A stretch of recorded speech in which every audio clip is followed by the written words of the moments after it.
السلام علیکم ورحمۃ اللہ وبرکاتہ نحمدہ ونصلی علی رسولہ الکریم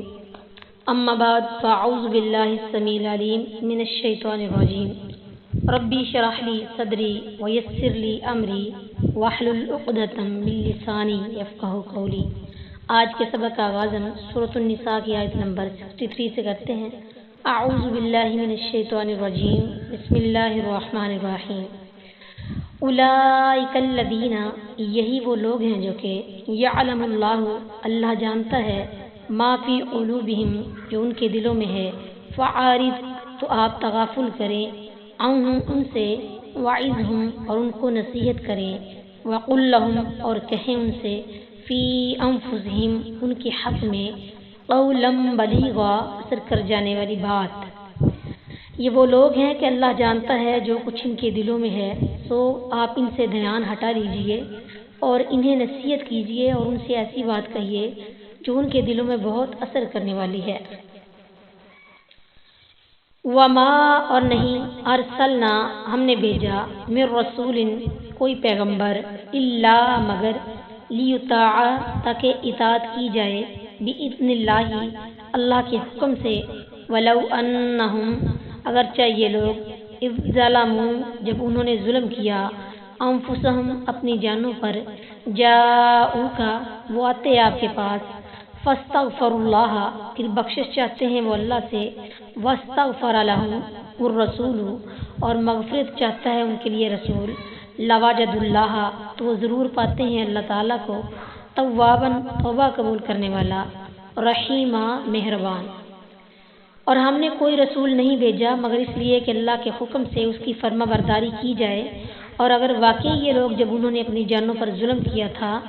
آپ کے پاس آتے، پھر اللہ سے بخشش مانگتے اور رسول ان کے لیے بخشش مانگتے، تو اللہ کو بہت توبہ قبول کرنے والا، نہایت مہربان پاتے۔ وما ارسلنا من رسول، اطاعت رسول کی دوبارہ ترغیب دی ہے، یعنی اللہ کے رسول دنیا میں اس لیے آتے ہیں کہ تمام معاملات میں اللہ کے حکم کے مطابق ان کی اطاعت کی جائے۔ باذن اللہ کا معنی اللہ کی توفیق و اعانت بھی کیا گیا ہے، وہ بھی درست ہے۔ معلوم ہوا کہ ہر رسول واجب الاطاعت ہوتا ہے۔ ولو انہم اذ ظلموا، اپنی جان پر ظلم کرنے کے بعد رسول اللہ صلی اللہ علیہ وسلم کے پاس آنا، آپ سے استغفار کروانا آپ کی زندگی کے ساتھ خاص تھا۔ آپ کی وفات کے بعد کسی صحابی سے ثابت نہیں ہے کہ وہ آپ کی قبر مبارک پر آیا ہو اور آپ سے دعا کرنے کی درخواست کی ہو۔ حافظ ابن کثیر نے یہاں ایک بدوی کی حکایت نقل کی ہے کہ جس نے رسول اللہ صلی اللہ علیہ وسلم کی قبر کے پاس آ کر یہ آیت پڑھتے ہوئے کچھ شعر پڑھے اور کہا کہ میں اللہ سے استغفار کرتا ہوں اور آپ کو سفارشی بناتا ہوں۔ اس پر قبر انور کے پاس بیٹھنے والے ایک شخص نے کہا، خواب میں آپ صلی اللہ علیہ وسلم نے مجھ سے فرمایا ہے کہ اس بدوی کو بخش دیا گیا ہے، لیکن یہ ایک حکایت ہے نہ کہ روایت ہے جو آیت کی مناسبت سے ذکر کر دی گئی ہے۔ یہ نہ ہی آیت کی تفسیر ہے نہ حدیث ہے۔ الصارم المن کی صفحہ نمبر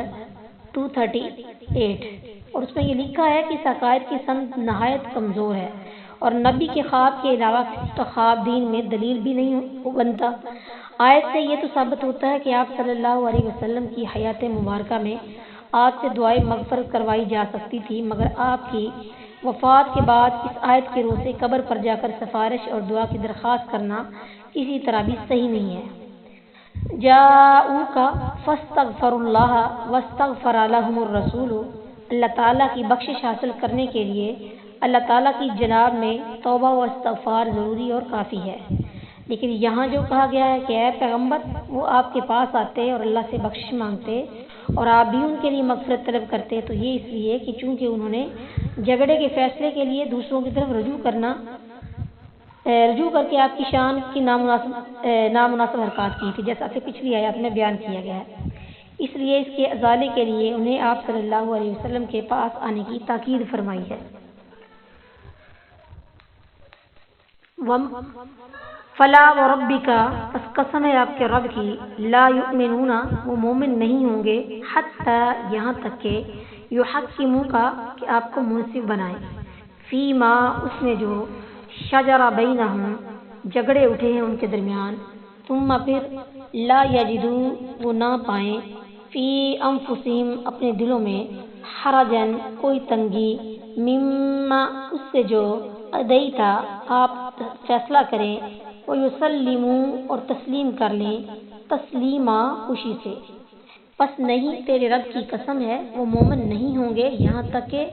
آپ کو اس میں فیصلہ کرنے والا مان لیں، اور جو ان کے درمیان جھگڑا پڑ جائے پھر اپنے دلوں میں ان سے کوئی تنگی محسوس نہ کریں، جو فیصلہ کریں اور تسلیم کر لیں، پوری طرح تسلیم کرنا۔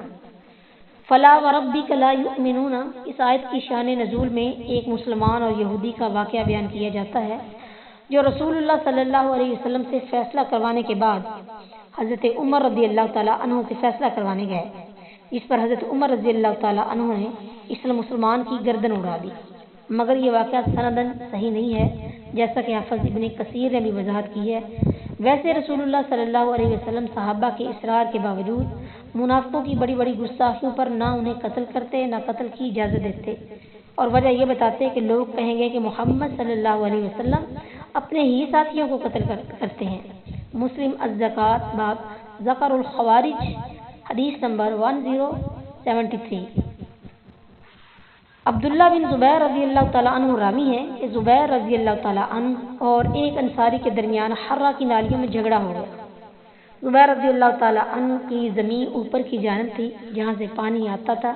رسول اللہ صلی اللہ علیہ وسلم نے حضرت زبیر رضی اللہ تعالیٰ عنہ سے انصاری کے حق میں